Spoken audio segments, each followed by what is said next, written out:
We would call Sam Williams to the stand, please.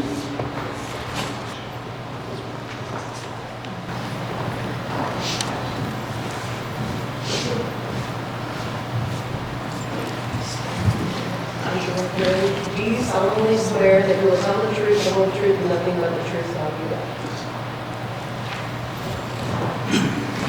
For the record, sir, could you state your full name? Yes, it's Samuel Williams. Was there a time when you were a police officer for the Brookville Police Department? Yes, sir, there was. For the record, can you give your time of service and what capacity? Sure.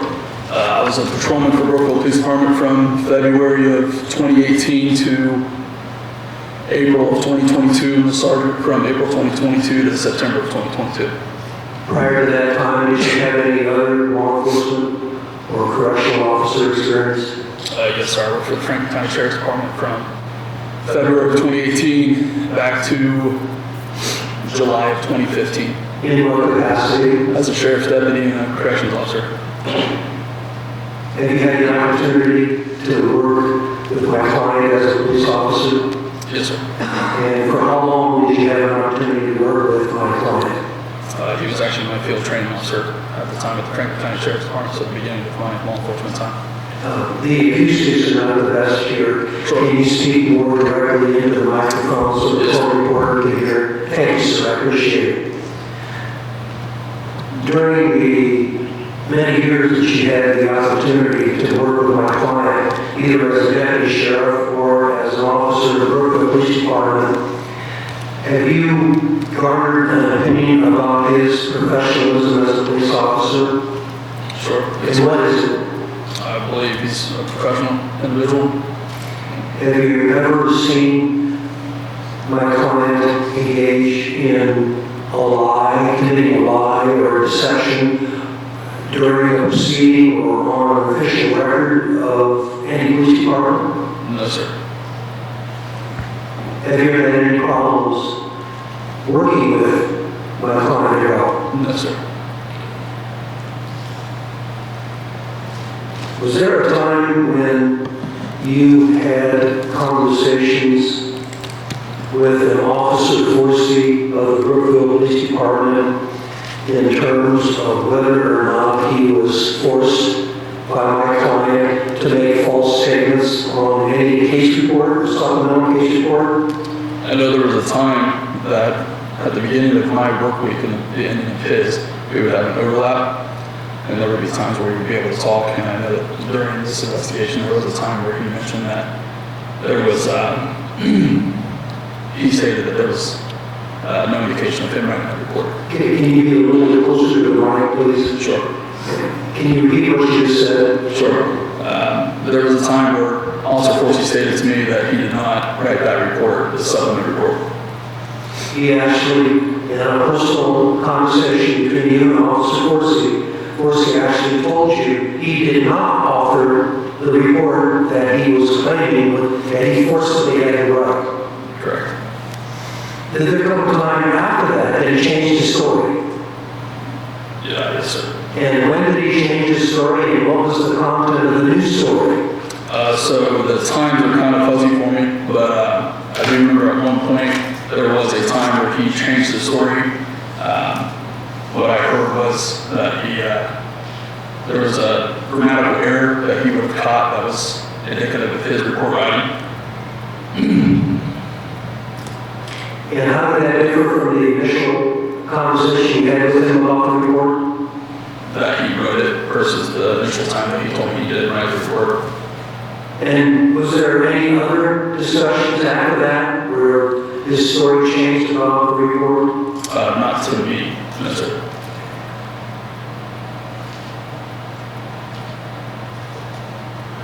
Did you, during your time of service with the Brookville Police Department, ever receive a message from Brookville with respect to arresting a person by the name of Bruce Patterson? I believe it would be Brian I'm Patterson. sorry, Brian Patterson? Yes, sir. And can you explain for the record when that conversation took place and what was said? So on January 20 29th, after I was gone for about a month of military leave. We served the search warrant on the Tallheimer residence, and after we concluded the investigation, we got back to the police department, and a few hours later, it was sent there. And what was the content of the message? Essentially, I can't remember word for word, but essentially asking to give Patterson no WI. Why Patterson in particular? Do you have any idea? I guess I'm objected to why that was sent, I don't know why she asked, unless there's other evidence of speculation. Did you have a regular conversation with Lovingwell? I would say so, yes. And why were you having a regular conversation? Are you a friend with her? I would say at the time we were.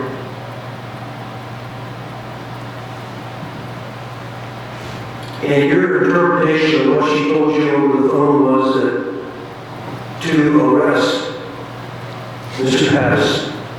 Yes, yes, sir.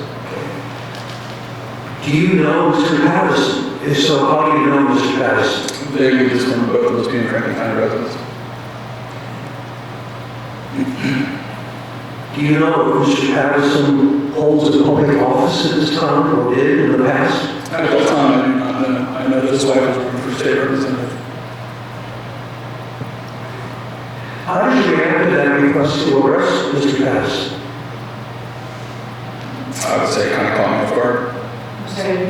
I would say it caught me off guard.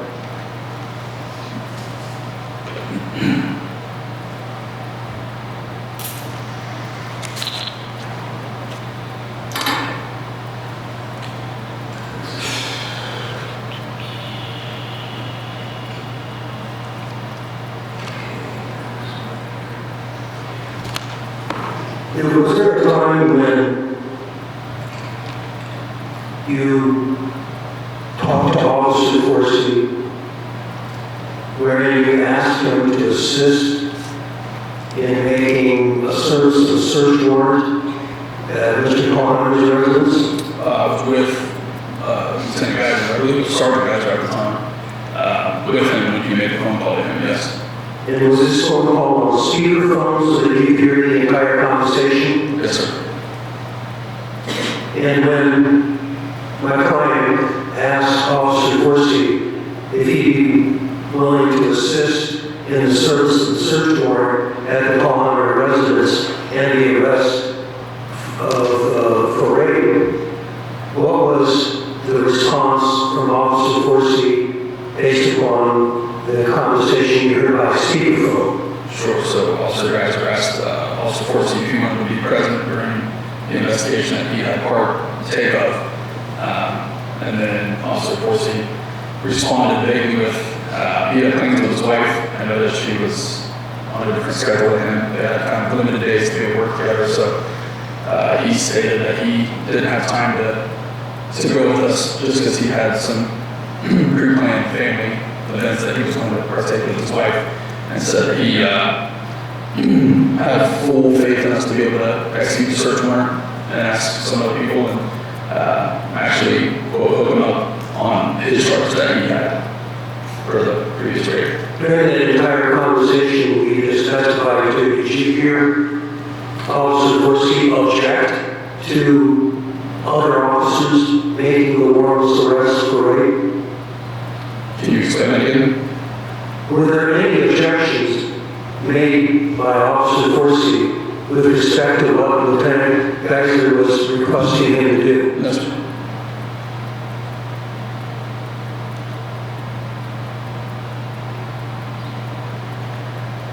And you did not have any other conversation with Officer Forsey at any time before or after that conversation where he indicated that he was forced to lie in a case report or supplemental case report, or he was against the warrantless arrest for rape? Not to be certain.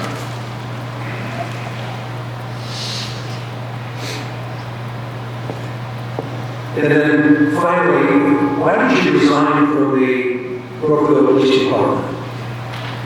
I would say with where we're at now currently, where that started to begin, with the directions and decisions being made and the direction that the Brookville Police Department was heading, due to their superiors, I really didn't just want to partake in that. Were you bothered by phone calls that you testified to from Brookville?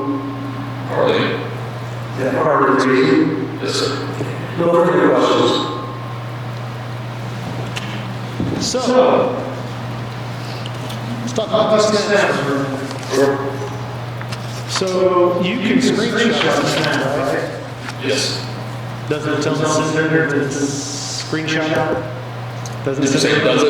Yeah. Yes. Okay. So, if you had screenshot this, she would have known that you were keeping your message. Is that correct? Sure. Okay. So, you had somebody else take a picture of your phone of the message, correct? Correct. And what did you do with that situation? Did you report it to? My chain of command, And who was that? Sergeant Geiser. Okay. And did you follow what was going on with them? Was the criminal world today? No, sir. Okay.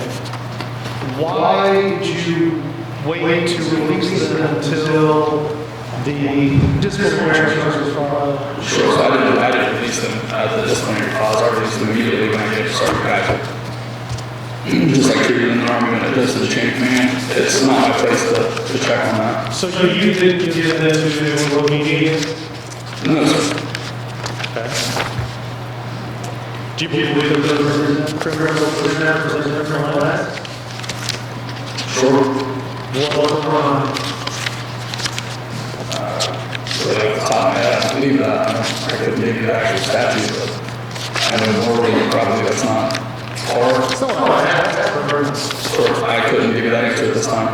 Did you used to arrest people? Did they think it was really wrong and not really wrong? No, sir. Okay. Now,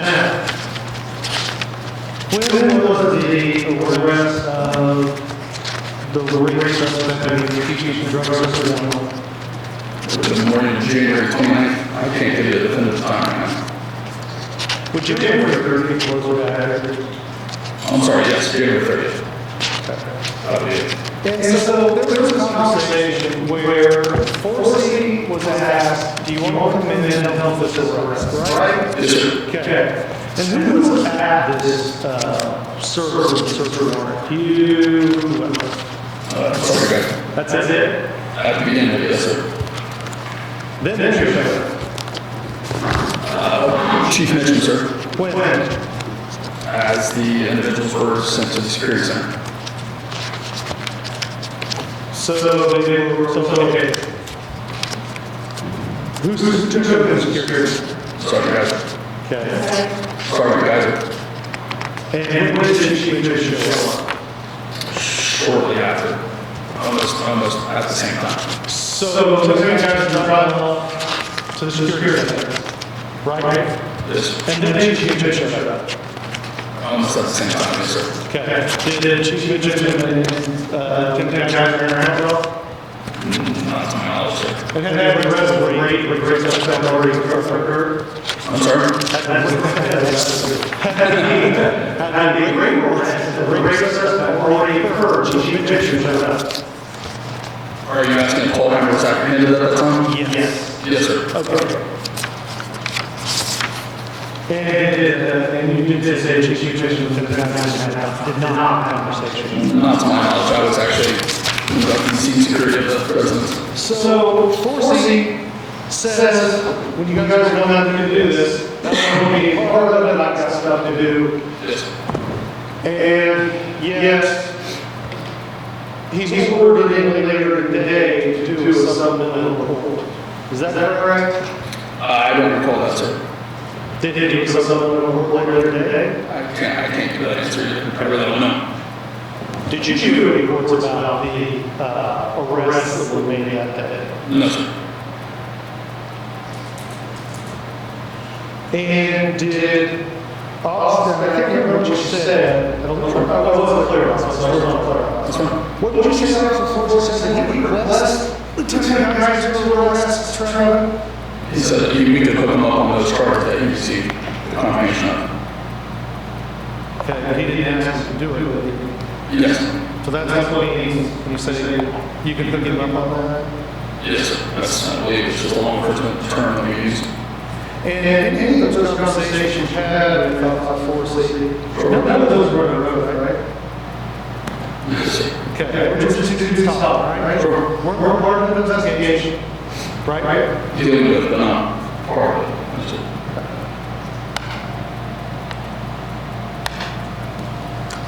That's all I had. Nothing further.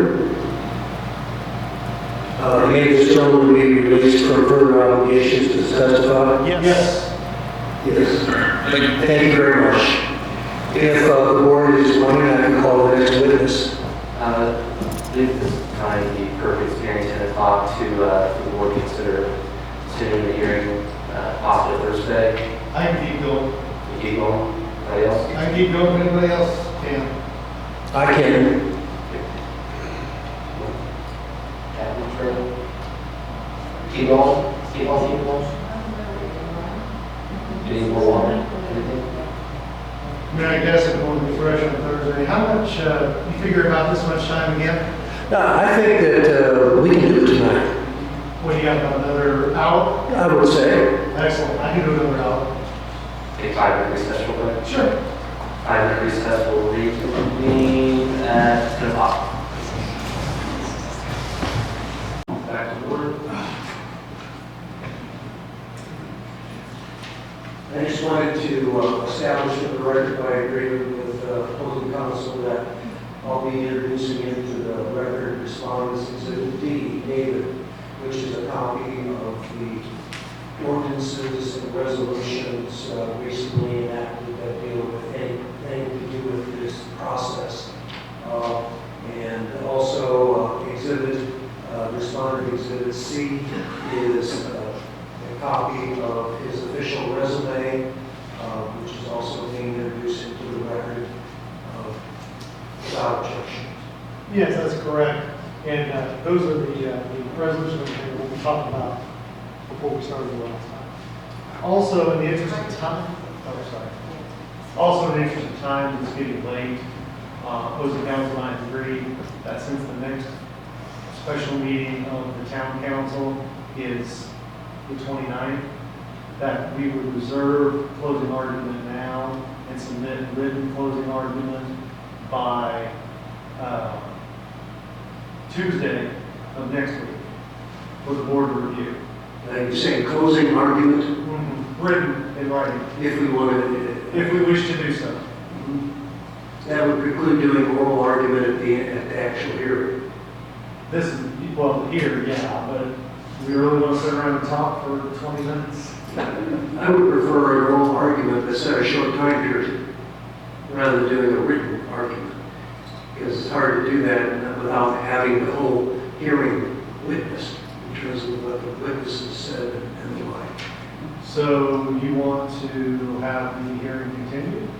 But I've already made that request, not for tonight. Yeah. I would prefer just an oral argument tonight rather than doing a written argument. We can do that too. So I guess we'll do that. We would like to call our next witness, Lucas Richardson, please.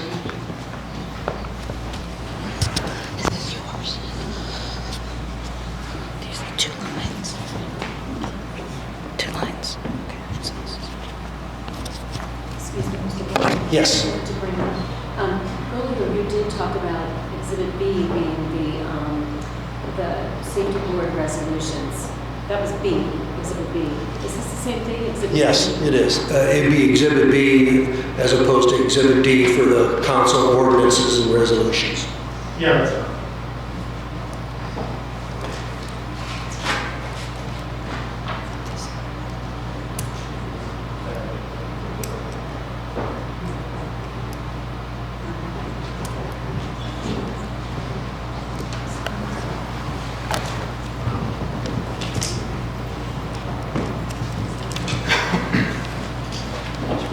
speech.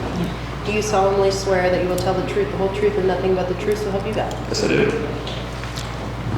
For the record, could you state your full name and place of employment? Yes, Lucas Richardson, and it's the Brookville Police Department.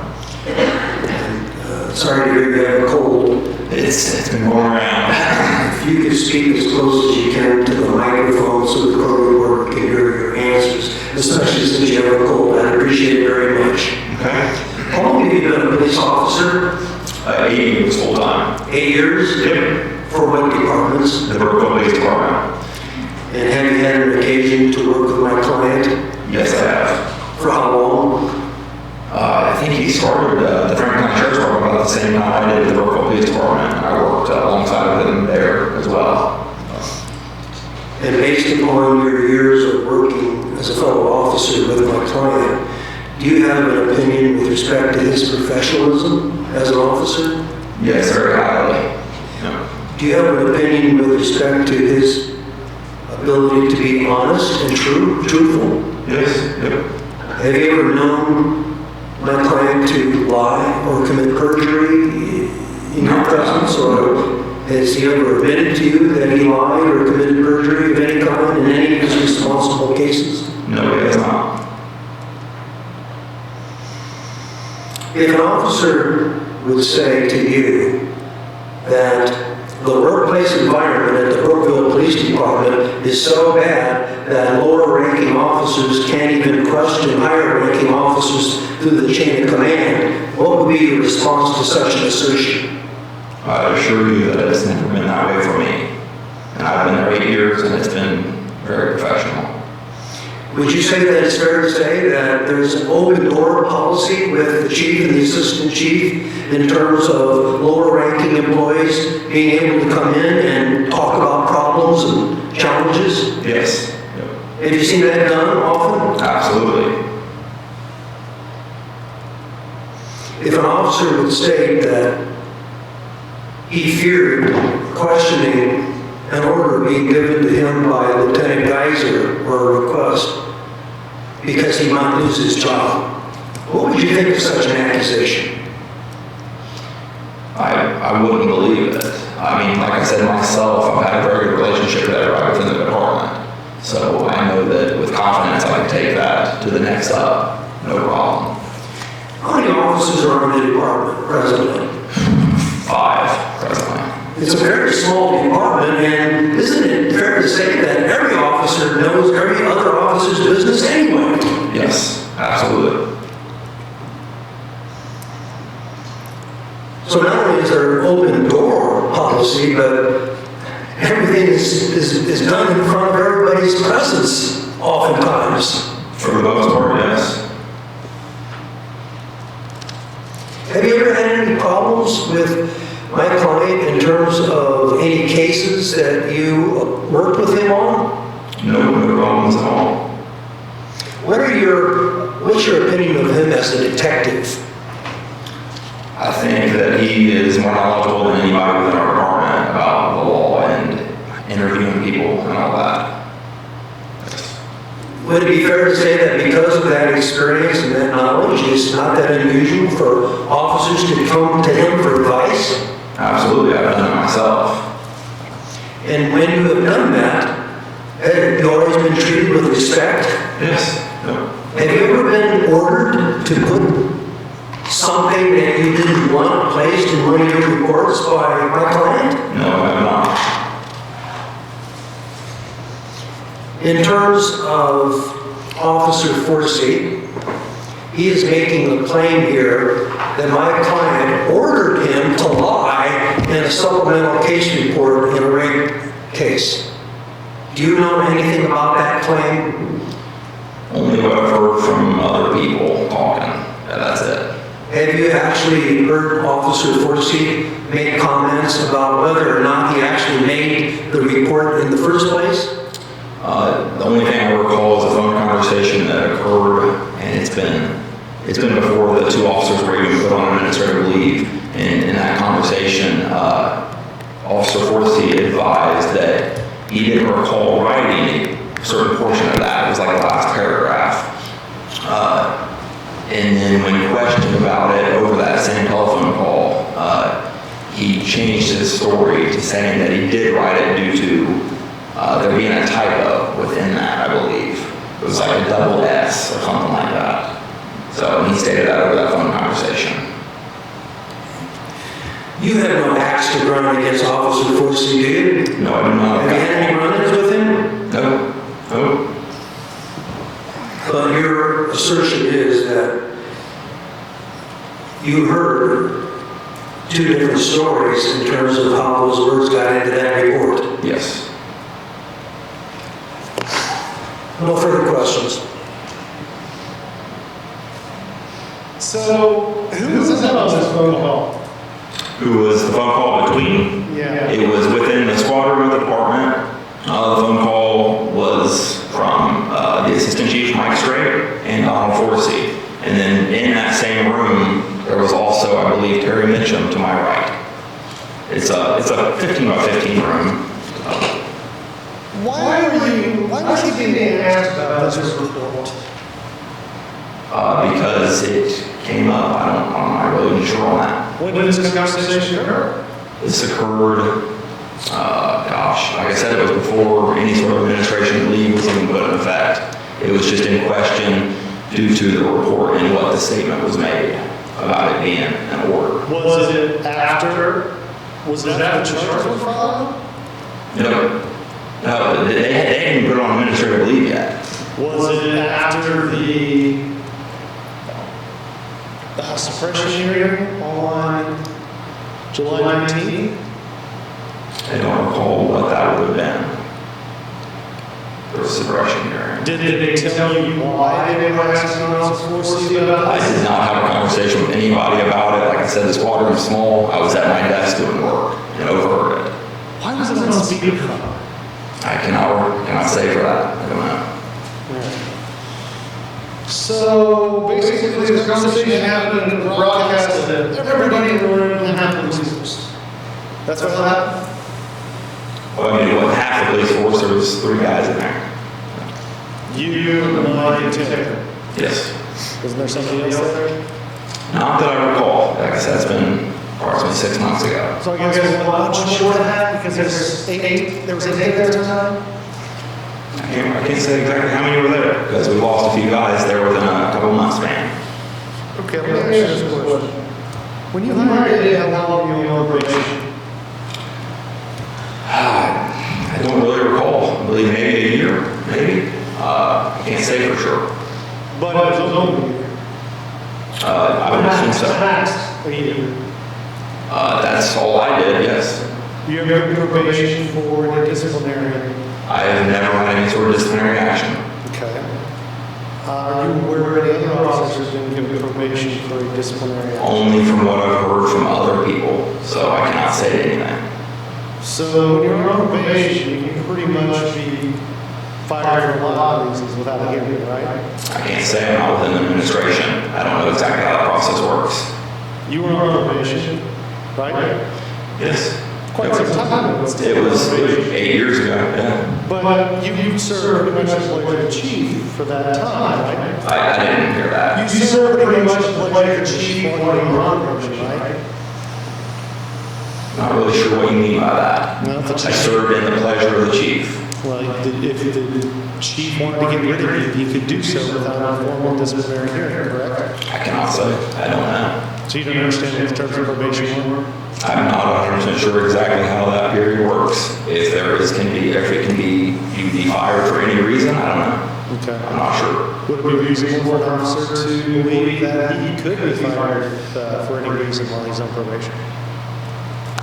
I can't speak to what anybody else might think. If you were on probation, would you think you could be fired for any reason? I didn't feel that way, but at the same time, it's been 8 years ago. Okay. Nothing else. Has Officer Forsey been fired from the police department? No, he has not. Was he otherwise disciplined when he was quote on probation by management in this case that you're aware of? Was he disciplined from this case? No, from anything that you're aware of during his probationary period that you were being asked about. Like I said, I've only heard of a few different things that may have occurred. One that I can confirm because it happened through our Franklin County dispatch. So Okay, can you describe that? yeah, that was, he got upset about dispatch for some reason. I'm not really sure the actual happenings of that, but he ended up making a phone call to him, and I believe he cussed him out was what happened. Officer Forsey cussed out the dispatcher. Yes. And I believe, if I recall correctly, that was recorded. It was a recorded line. So, And he's still with the police department, correct? yes. Yep. He is working now. Are you familiar with the concept of an internal affairs investigation? Yes. Were you ever contacted by an internal affairs investigator about anything to do with the 3 counts that have been filed against my client in this case? I have not. Did you ever hear of other officers on your department being contacted by an internal affairs investigator to interview employees of the police department to discover facts about possible claims against my client? Yes. What did you hear? I heard that, was your name Saunders? Yep. Okay, I heard that Saunders had questioned several of the officers within the department. And that's it? Yes. Yep. But you were not contacted? I was not contacted. Is it possible other officers were contacted as well? I believe it is possible, yes. Okay. No further questions? Were you present in court at the special hearing on July 19, 2022? Don't think so. Do not recall it, no. Were you present on January 30th of 2022 when Officer Forsey and Officer Geiser were writing the report? I was not, no. Okay. Have you ever discussed Officer Geiser and Christopher Hewitt, the prosecutor? I have not. Okay. Nothing else? Nothing further. May this witness be released? Yes. Thank you, officer, for your time tonight. I hope you feel better. Oh yeah, thank you. We would call Ryan Lackey to the witness stand next, please. He's not? Not when I came in, but.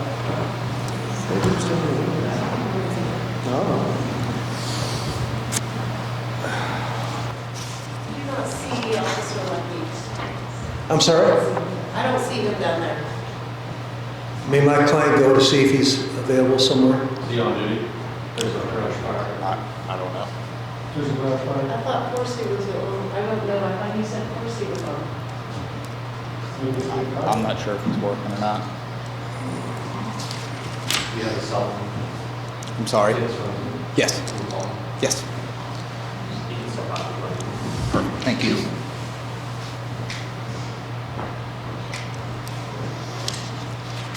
After Officer Lackey would be my client, and that's it. No, I, The witness is going to attempt to come here, could be here in 50 minutes, so I would just suggest that we go with my final witness, the accused here, and then if he happens to show up by the time he's done with his testimony, I would ask it to be a short questioning of him. There's not much for him, so if we could just wait for that witness to see if he arrives in time when you conclude. Is the incident witness basically the same evidence as the officer's watch or something different or unique? It is repetitive, but a little bit different as well. So, with your permission, I'll call Ryan Geiser to the witness stand. Do I need to re-swear in? I don't think no, so. you're still on the road, so just. Okay.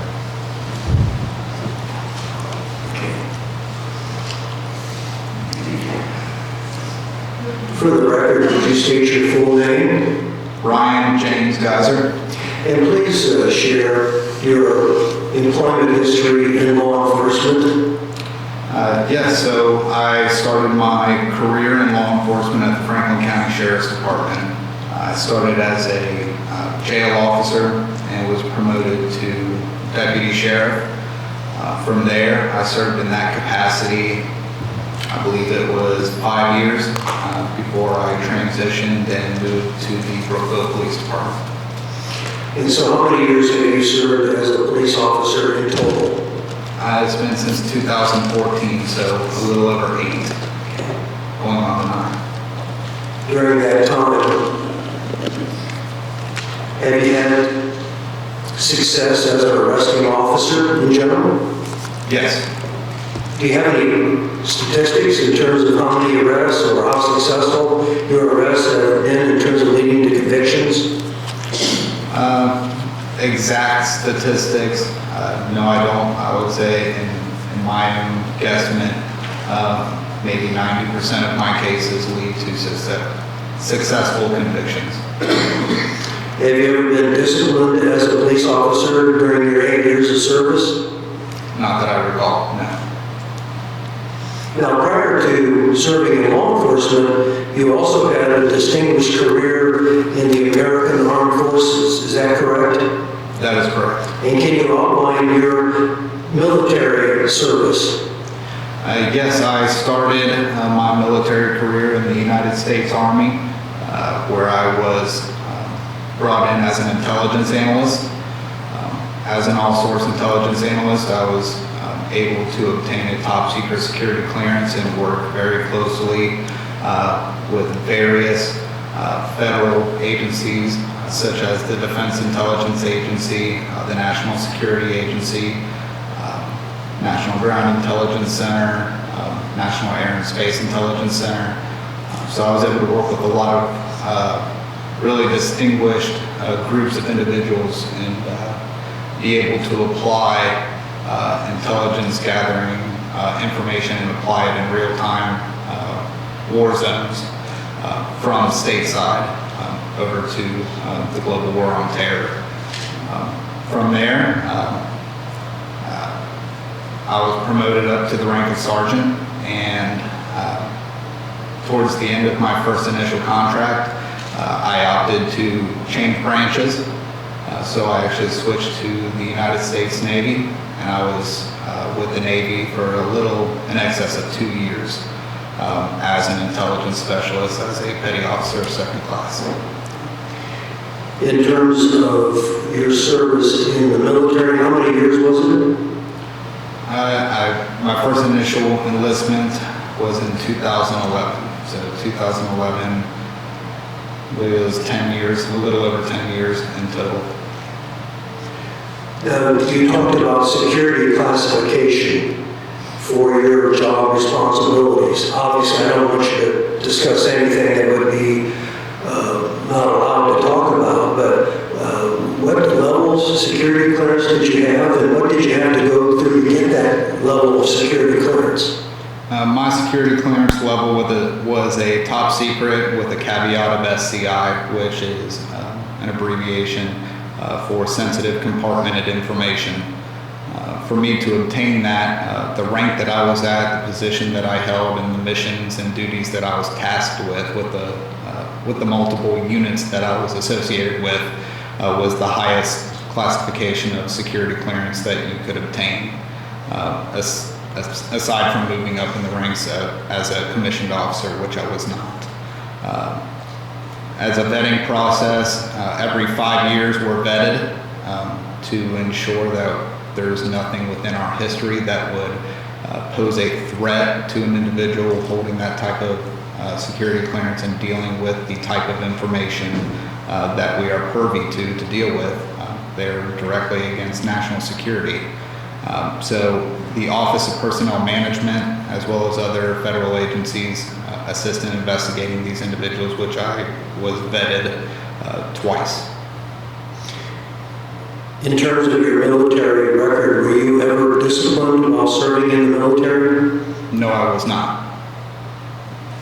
Were you honorably discharged? Yes, I was, from both branches.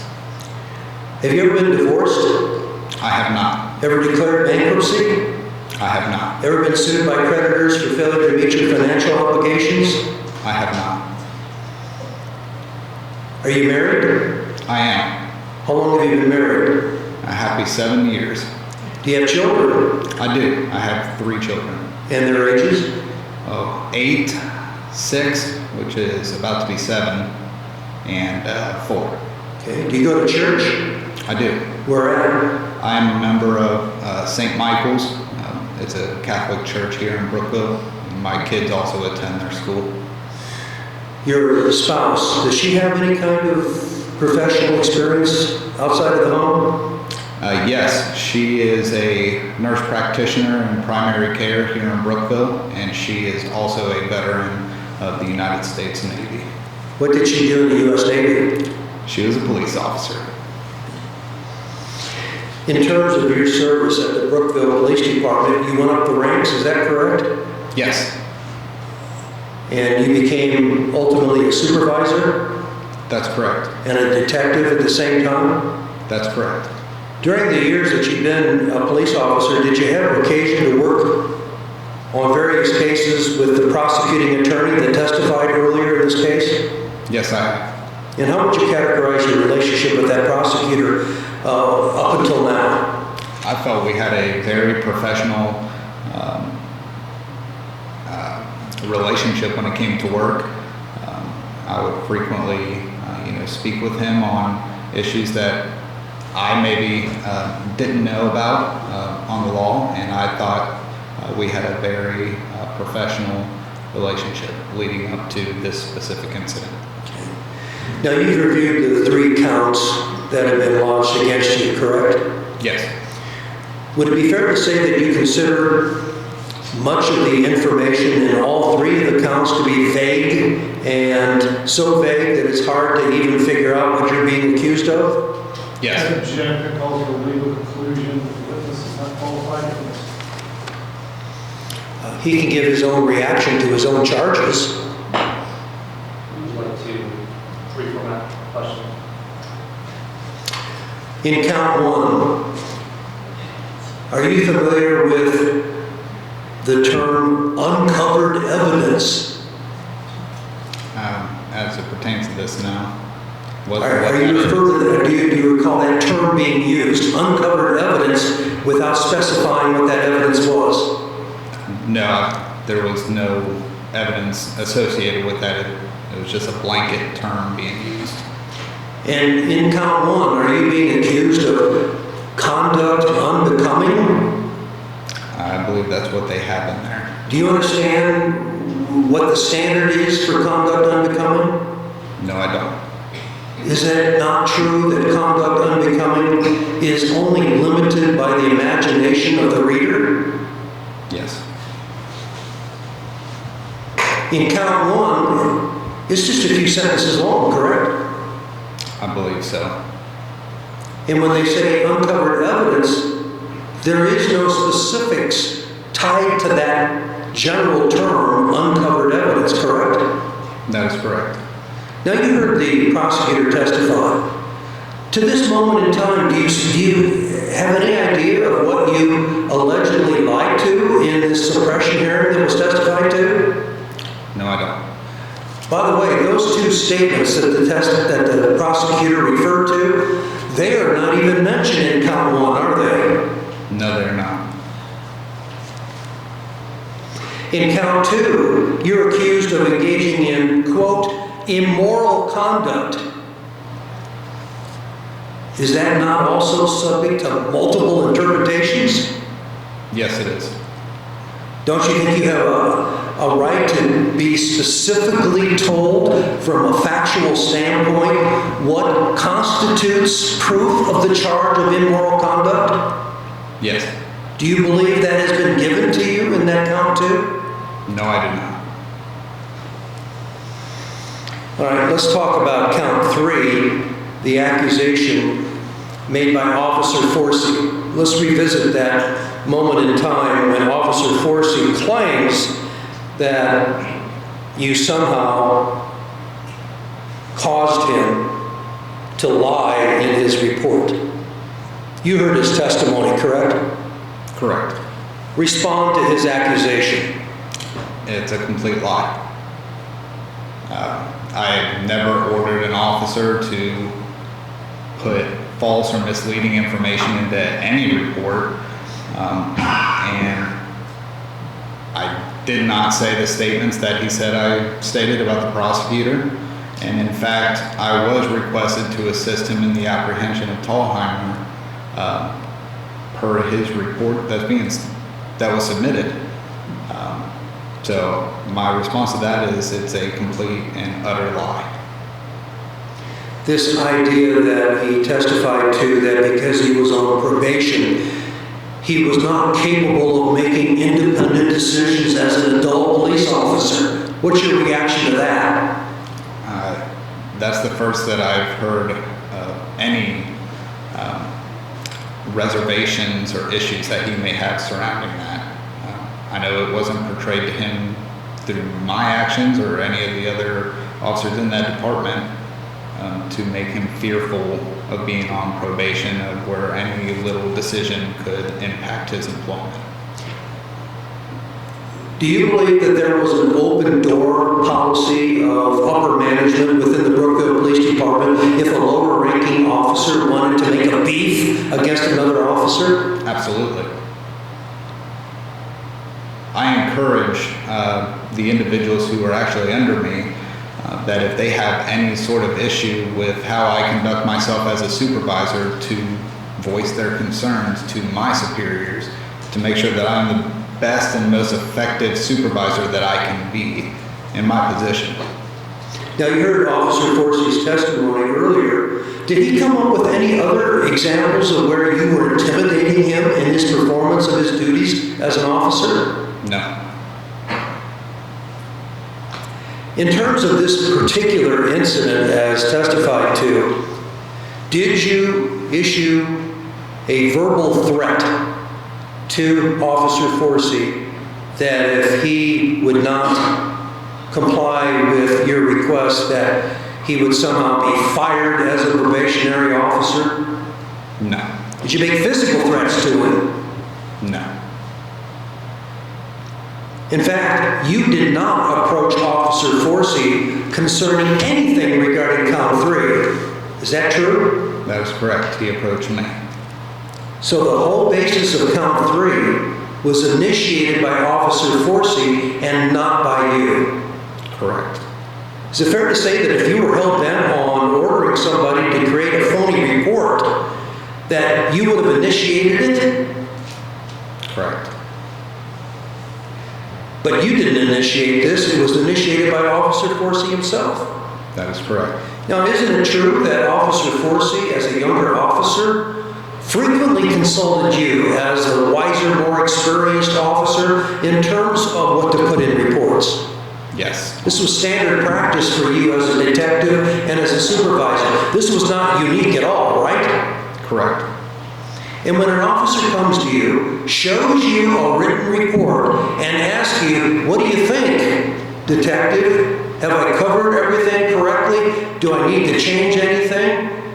You're expected to look at the terminology in the report line by line when they're requesting that type of help. Correct. So talking about the wordology on any one sentence or one line would be part of your job. Yes. In fact, that's what you thought you were doing when he approached you on this entire matter. As a supervisor, as a more experienced, as the detective, you were giving him advice on, because he asked you, in terms of what to put in the report, correct? Correct. Did you tell him to lie in the report? No. Did he have any objections to any of your suggestions? Absolutely not. Did you dictate anything in this report and hand it to him? No. Was it all just verbal advice? It was all verbal. And in the end, it was Officer Forsey, not you, that created the words on each of the lines of this report. Correct. Is it your understanding that an adult police officer, properly trained, knows that when they put their signature on a report, that it's expected to be truthful and honest?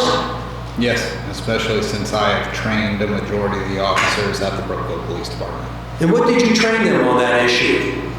To be 100% truthful under the penalties of perjury, that everything that is written in that document is the truth and the whole truth. What would be a motive otherwise? For, Not being truthful. well, for Officer Forsey's instance, the motives that I could think that come to mind is all of the disciplinary action that has been taken against him in the past from the administration has now been purged and wiped clean through an ordinance or a resolution that was passed by, I don't know if it was the safety board or the town board.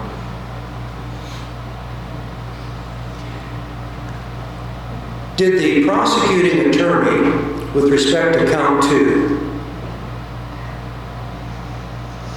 ever discuss with you your testimony after you testified? Yes. What did he tell you? He said, "Good job, don't worry about it, my department has your back. You did the right thing." Those are the words you remember from the prosecutor. Yes, After you testified at the suppression hearing, correct? that is correct.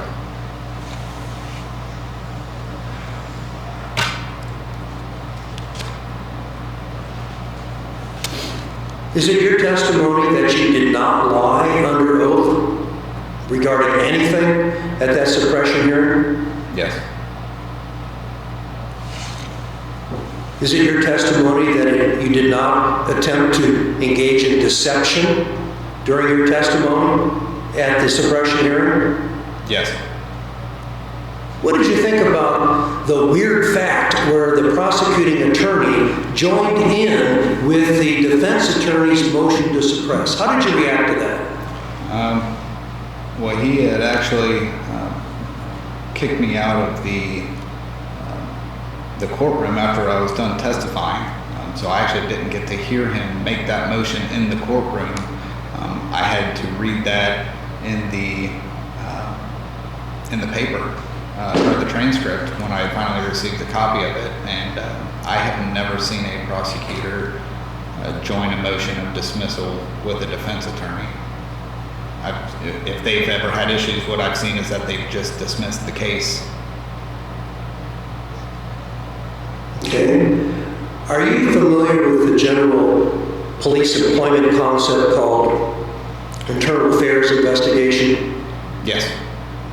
Were you ever contacted by anyone claiming to be an internal affairs investigator where there was an interview of you regarding any of these allegations? No. Did you think that was quite odd? I did. I was essentially left in the dark. Were you also, when put on administrative leave, were you also subjected to a no trespass order on town property? Yes. So you were isolated from your colleagues on the department while working, correct?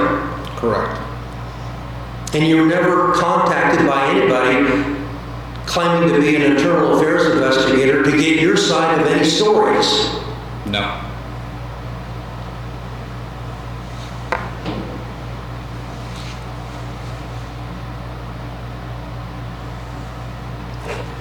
Do you have any information that you can share on the record about potential conflicts of interest with any of the persons who are presently sitting on this public safety board?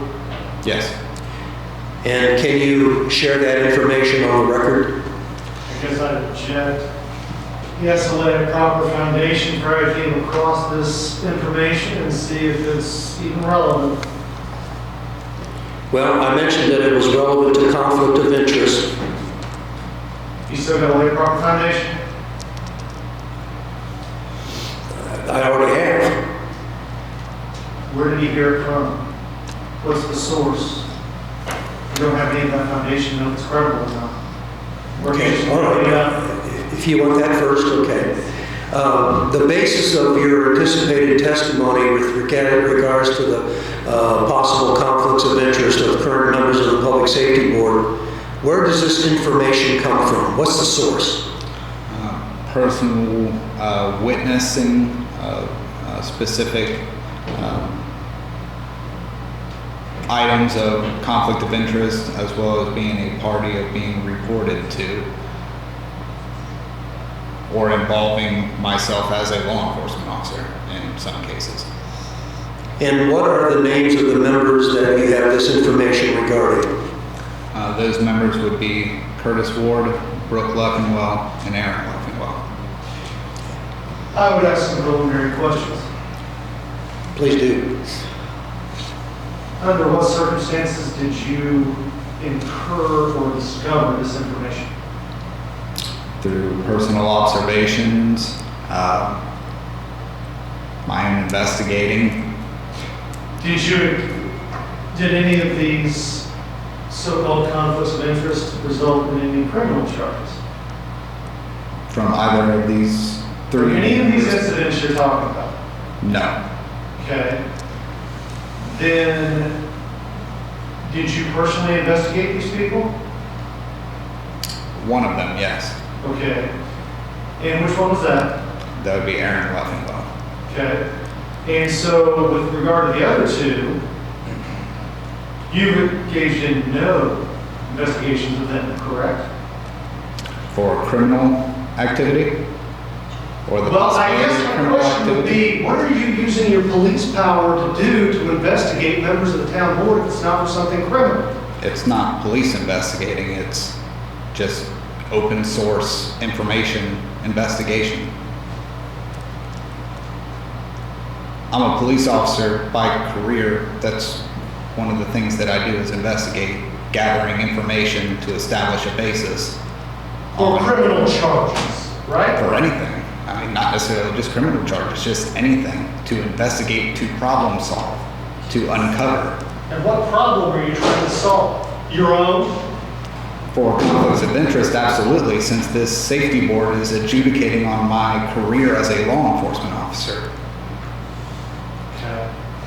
So, anything you would be presenting to the board about what you've seen or heard is not personal information. It's crap you pulled off the internet. Is that about right? No, it would be a mix of information that I pulled off of the internet and also interactions that I've had as a law enforcement officer and a supervisor of the Brookville Police Department.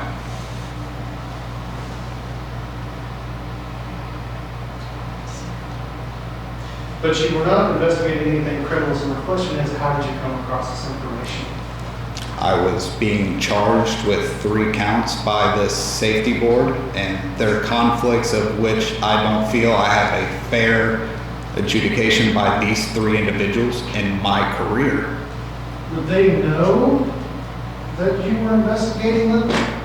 I mean, I think anybody can utilize an online open source information social media platform to see specific information as to what relates. No.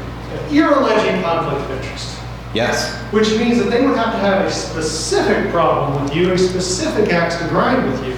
Not, hey, somebody can go look it up on the internet. Am I allowed to explain as to what that information is? Because that is exactly what it is. No, it is because specifically an axe to grind with. I would object to this line of questioning. He can't have it both ways.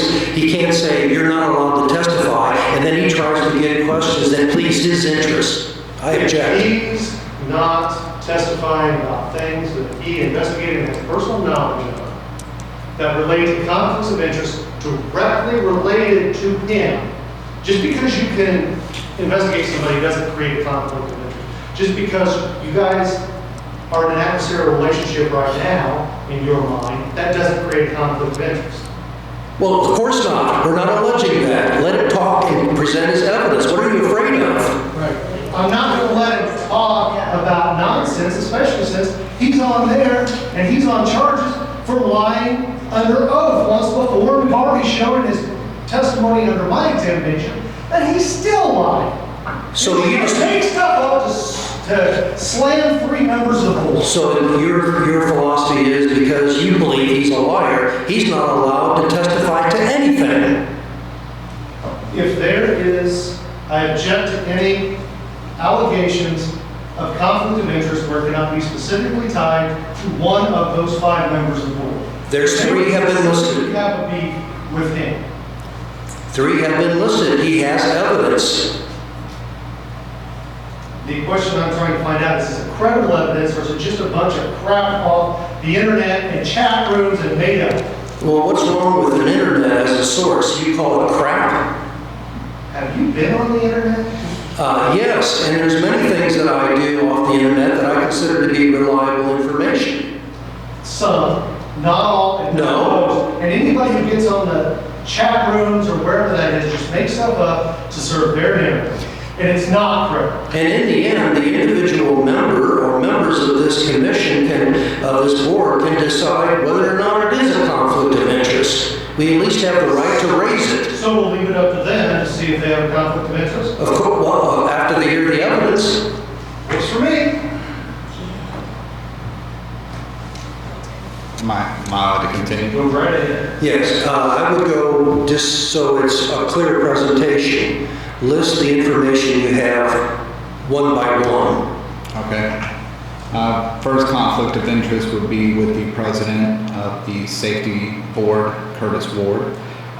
Through that information on online resources being his social media platform for his business, he is the employer of an individual who is in this suppression hearing, a defendant, which is a direct correlation, as well as his biological sister being present in the residence of Tallheimer and Pierce when PC was established for my search warrant. Then I guess I would object to that because he's not on charges for anything related to the execution of, the getting of, or any arrest related to that search warrant. He's here for 3 specific charges, none of which has to do with that arrest. So I'd object to that. There's no conflict there. Do you have anything else on that one particular member? I don't believe so. Do you want to vote on that? Yeah, we'll call the objection to the made regarding the conflict of interest. I'm sorry, I can't hear you. Sorry. Roll call vote for the objection noted for the conflict of interest related to myself, Curtis Ward, President of the Safety Board. Brooke, how do you vote? Vote to sustain the board. Sustain. Shirley? We're voting on Same way. Just sustain. You can't talk about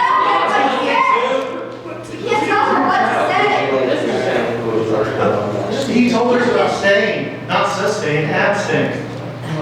Oh, no, you can tell her what to say. I asked her if she would like to abstain, sustain. No, then, choose abstain. Okay. Yes. Abstain. Shirley abstain. Eric? Sustain. Do I need to vote on 3? Make sure you abstain for 3. Let them go with their other 2. Okay, before I do that, I'm just going to make a note for the record here. Have you observed one of the board members falling asleep during this hearing? I have. And who was that? It would be Shirley. With the last name? Pronounce her last name. Okay. But you've actually seen her fall asleep during this hearing? Twice. Twice? Yes. The next board member, please. The second board member would be Vice President Brooke Leffingwell. And please explain the information you have concerning possible conflict of interest. The concerning information is due to me being in my supervisor capacity. I was reported by Officer Samuel Williams of Snapchats that he was receiving containing interesting content. I was present as he was receiving those messages, requesting officers to arrest individuals in the community, specifically to affect a political process, and as well as to explain that she was upset over the Tallheimer arrest pertaining to this case where these 3 charges have originated from. Second, conflict of interest is, as Officer Strait had testified, is that she had preconceived notions that somebody had to pay for this prior to any type of internal investigation, prior to any type of investigation whatsoever. She had already, in my opinion, made her choices I guess I'd move to strike that. He can't testify as to what she's thinking, and his opinion on what she's thinking is irrelevant and immaterial. So I move to strike that. I have no response. Roll call vote on. And I have another, oh, I'm sorry. Sustain your motion to strike. What he called number 2. What's that? What he called number 2 about the speculation about what her deal is. Just a second.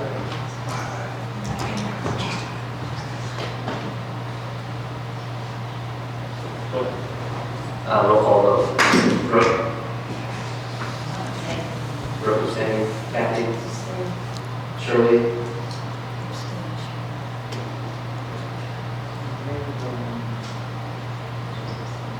Sustained.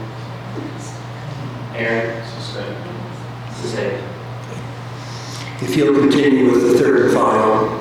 The third and final conflict of interest is there was a point where I received a phone call from Brooke Lovingwell directing me to arrest Earl Moore to prevent him from getting on the Brookville Town Council and to make up charges if I need to.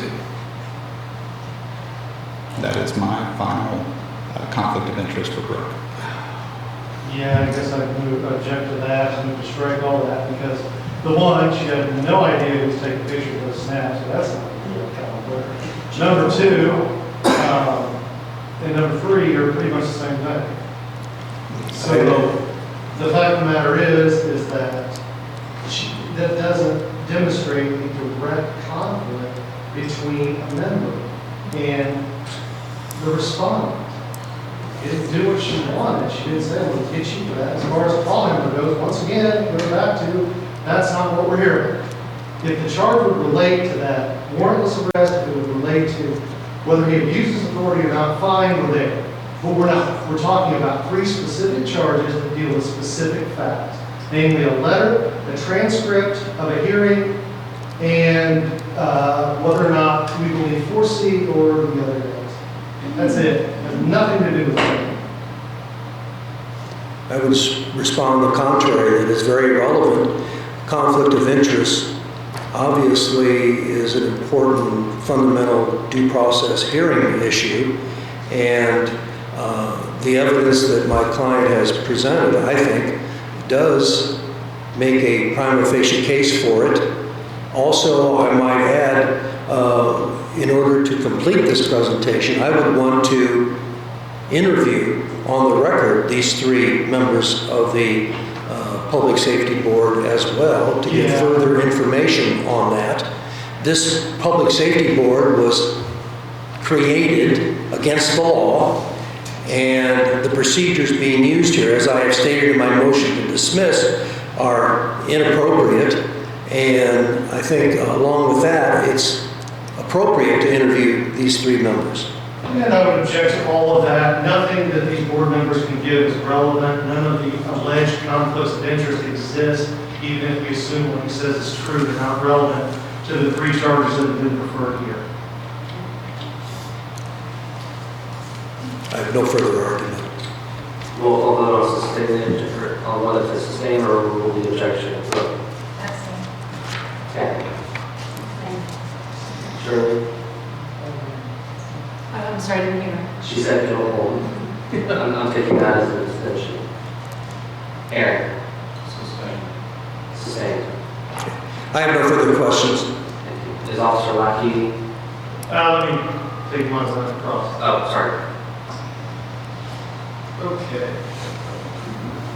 So, you're being military, you're aware of the term military command influence? Sure. Okay. And how is the stated desire or wishes or instruction of a superior officer to be construed when you're in the military? As an order, is that correct? I'm sorry, could you repeat that? How is a desire a stated request or in any way when an officer tells you to do something? Is that considered an order? In my experience in my service in the military, when I was told to do something, it was in the fashion of an order. So they always said to you, do such and such, that's an order. Yes, actually, quite a bit. And you said that Forsey was the one who initiated the report. That's an issue here, that supplemental report on January 20 or January 30th. Is that correct? No, I said that he initiated asking for help to draft that report. Who called him in that day? I did. Why didn't you call him in to help in the arrest and to arrest the rape suspect? I did. I asked him to come in to participate with that. Okay. Why was it so important if he wasn't there for the arrest that he do the report? Because I was ordered by my superior to have him come in to complete that report, to provide that information to. Speaking of which, when did Chief Mitchum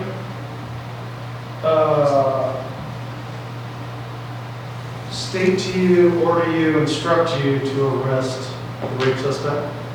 I'm sorry? When did the chief tell you to arrest the rape suspect? I believe I've already testified to this. Yeah, the problem is, former Officer Williams said that you two were on scene at the same time, which means he couldn't have ordered you to do that at the scene of the arrest, as you testified. I don't recall him saying that. I recall him saying he didn't see us. He said he didn't see you interact, and he pulled in at the same time you pulled out to take the suspects, the detention center. Yes, Chief Mitchum had showed up prior to my departure of that residence. Oh, so he's the one who's making the mistake, not you. I'm sorry, who? Your witness, Sam Williams. That's going to be from his perspective, but I was still on scene when Chief Mitchum got there prior to me taking both individuals to the security center. So after the hearing, the prosecutor told you what? What did he tell you? That I did the right thing, and I'll have no flack from his office. And he issued a press release subsequent to that pretty quickly blasting you. So you could imagine my surprise when I read that on social media. And that is you were telling the truth about that meeting. I can't determine what the prosecutor puts in or does not put in a news release. No, I'm talking about that meeting after the hearing. Yes. I swear he said, I told you I've got your back. You'll have no flack from my office. Okay. And then my response to that was, I don't work for your office. Okay, that's fine. I have nothing else. In terms of the first and second counts, the vague accusation against you, especially based upon the prosecutor's personal testimony earlier in this hearing, is that you lied. Is that your understanding? Yeah. On the suppression hearing? Yes. The Indiana State Police investigated these claims. A special prosecutor investigated these claims of you being a liar. And what was the result of these independent professional investigators? There would be no criminal charges filed. Nothing further. I don't have anything. I would be done with this witness. I would just request an opportunity to see if my final witness, who was not here a few minutes ago, has arrived. If not, then we'll conclude. I have one rebuttal witness. Would you like to see if Officer Lansing is present? My rebuttal witness is here.